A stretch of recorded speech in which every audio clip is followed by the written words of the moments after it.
Namaste, Jai Kali, Jai Mahadev, Jai Bharat. I hope everyone is doing good and taking good care of themselves. Remember, if you're fit and fine, you can take better care of your loved ones.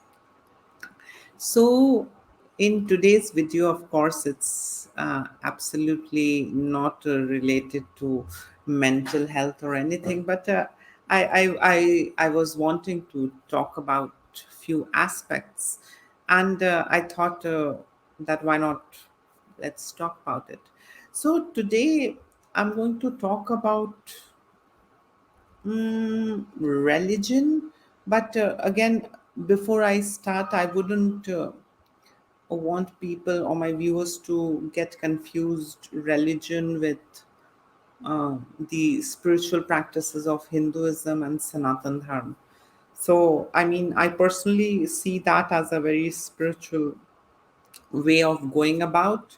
I mean, when it comes to Sanatan Dharma and the practices in Hinduism, but and other religion, if you see, I mean, it comes from the sky and it's made uh, to bring people together and put back, some kind of sanity and moral values. So, I mean, that was a small little disclaimer before I could start. So, I mean, if we generally, see or if we, search what a religion means. So, basically, they say that religion helps in creating a ethical framework, and it also acts as a regulator for values in day-to-day life. I mean, this is how people perceive and see the term religion. And also, this, I mean, the religion that we're discussing, I mean, it's considered, or rather, you can say, the particular approach of a religion is basically character building. That's what it is, or they say that it adds first of all an ethical framework and a regulator of values in day-to-day life, and apart from that, it also is a particular approach. I mean, the particular approach of a religion helps in character building of a person, or in other words, you can say religion acts as an agency of socialization. Thus, religion helps in building values like love, empathy, respect, harmony.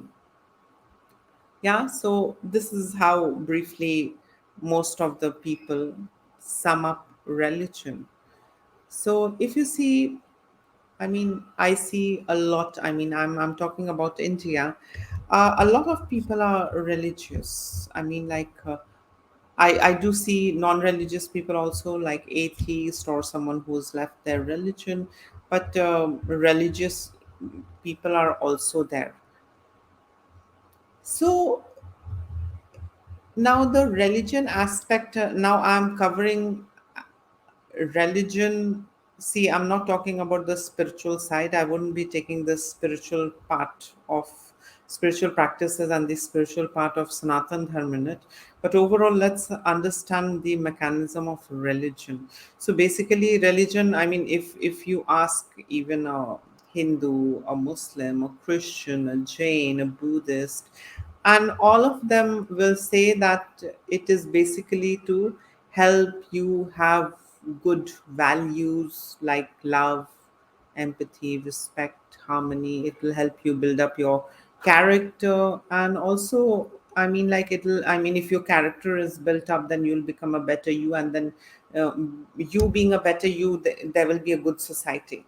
So now, ironically, I often think and wonder that they say religion highly talks about the values that one can inculcate in day to day life. But if you see, if you look around, let's take off the lenses of being religious and let's see. Rapes are happening, yeah? Scams are happening, fraudulent activities are happening, molestation is happening, murder is happening, and a lot of crazy stuffs are happening, crime, drug abuse, everything is happening. So that raises a question that so what religion is actually doing to the minds? I mean, I've already mentioned what religion means to a majority of the people. So and also if you see, there was a survey, majority of the people have some religion and they follow some religion. So if religion is enforcing good values into you, so from where are the thieves, the thugs, the scammers, the rapists, the murderers, the criminals are coming?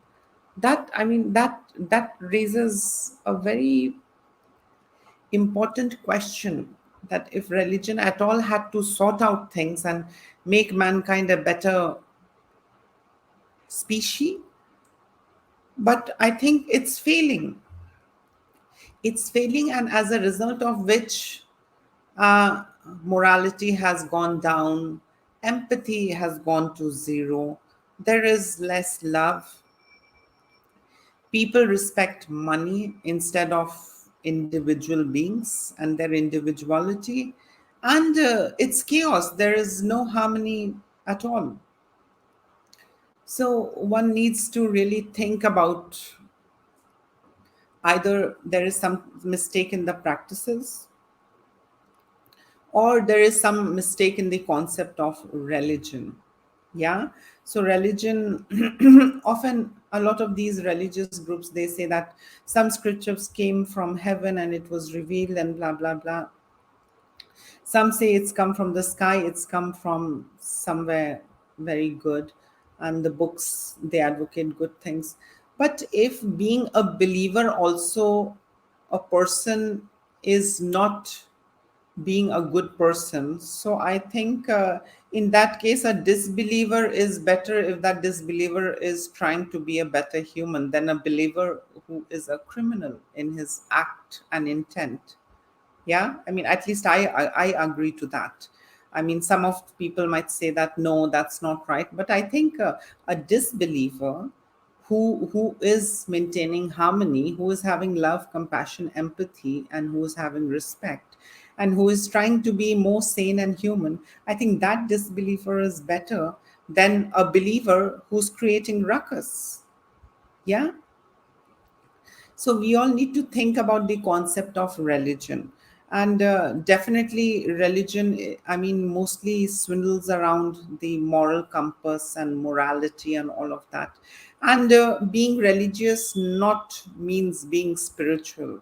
Yeah, being religious may be something to just emulate and keep on doing because it is said to be done, but not understanding the deeper meaning. And if you don't understand and if you're not convinced, whatever you're doing, the result is zero. And that is the problem that is happening with religion, because religion is no more a successful thing, because religious people are seen as crazy people as well, going on killing spree, rapes and a lot of things, everything. If you talk about the Nirbhaya rape case, if you talk about the Bilkis Banu rape case, who are these rapists? Are they atheists? Are they not religious? One needs to really question. Now, and on the contrary, if you see the jihadis, the jihad crimes that is happening across the globe, who are they? Are they not religious? They are religious too. So this is something very essential that one needs to think about, that the religion thing, I don't think it's helping in today's time. I think what is needed is spirituality. And also, if you see, very funny, and I really don't want to bring in any specific or biased viewpoints, but if you see, the truth is that in religion, most religion has male religious leaders. You cannot deny that. I mean, I have not seen any female religious leader. Most of them are males. And if you go back in time, also, it's all male, male, male, male, male. Some might come, oh, no, no, there were these also. But no, I'm talking about a major, amount of males as religious leaders. And also, still, you can see majorly they are males. Now, these males, if you see, they have an, I mean, I personally feel that they have an option to interpret holy teachings, either to exalt or subjugate women. And trust me, I'm talking about all religion when I'm using these words.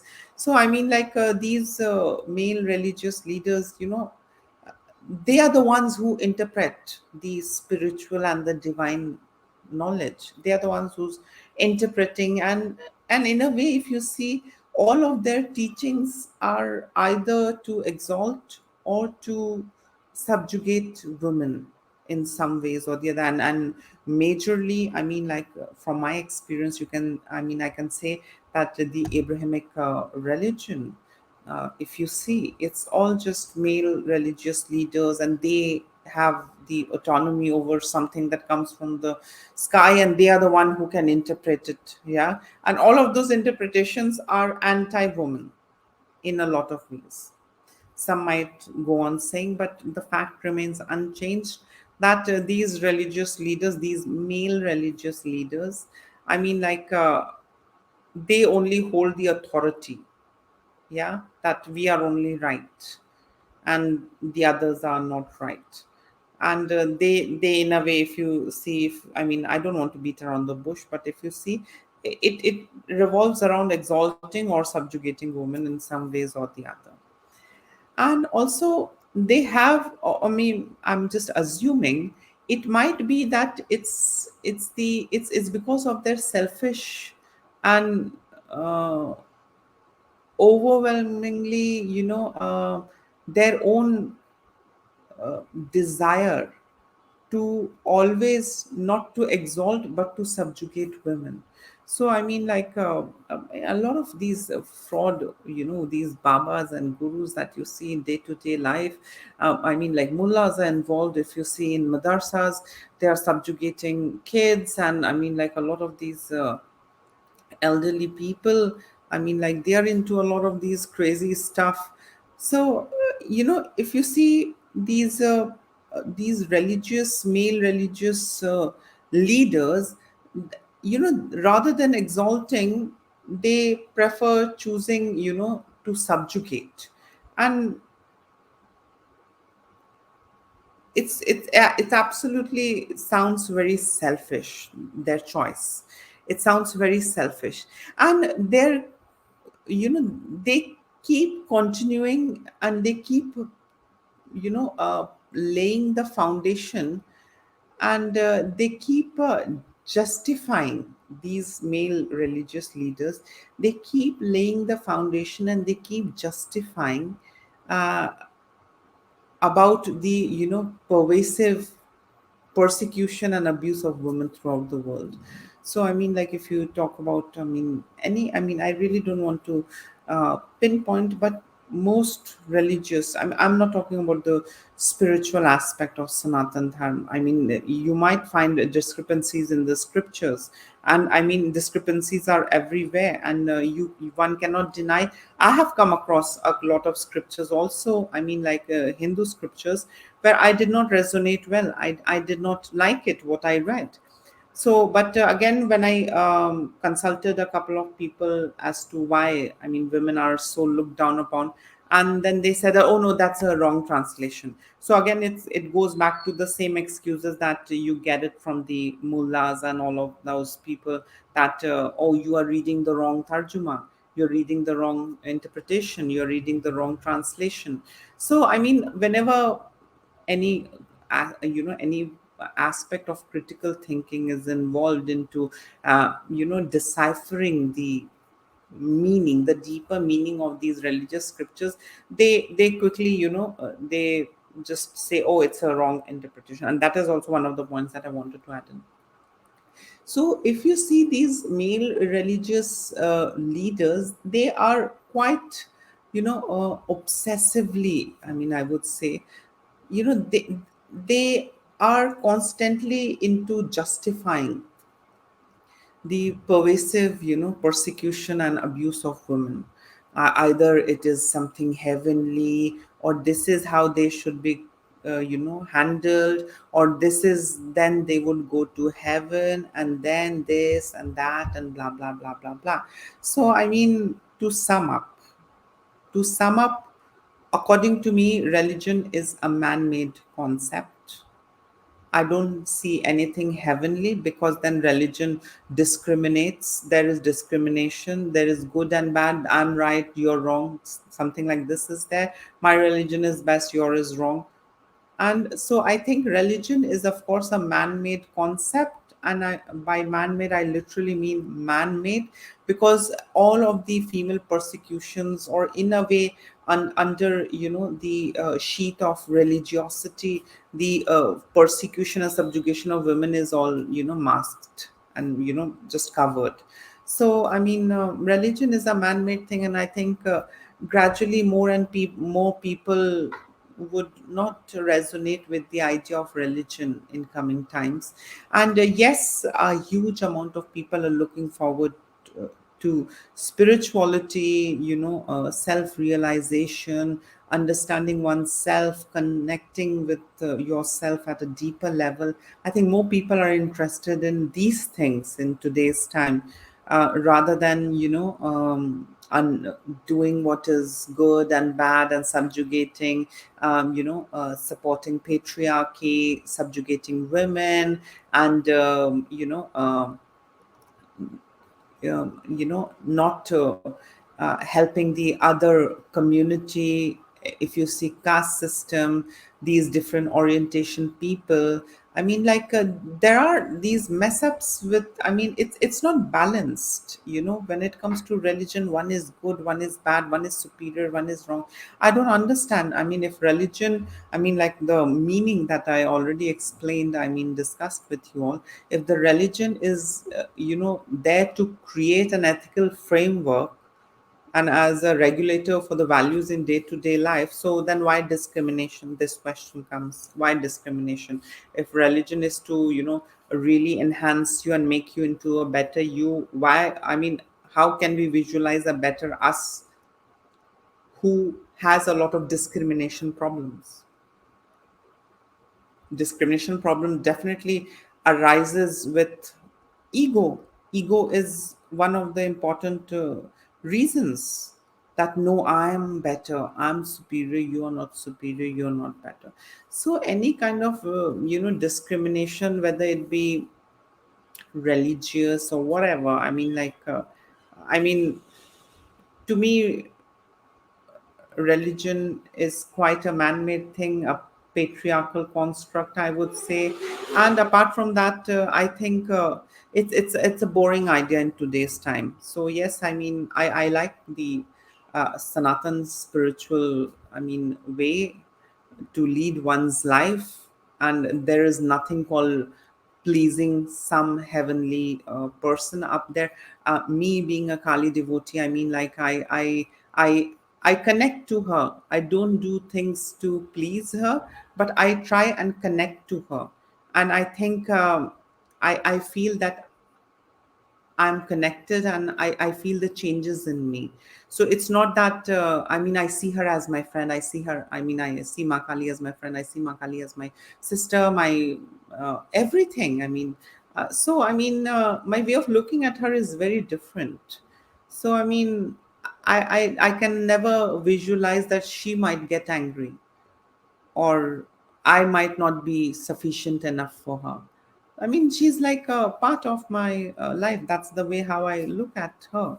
So, a spiritual way of looking at things is very different from a typical religious dogmatic way. So, yes, I personally feel that religion has a very important role behind the subjugation and persecution of women. We cannot deny, if you pick up history and if you see, a lot of things are there. So, as it is, it's a man made construct, and all religious leaders are male.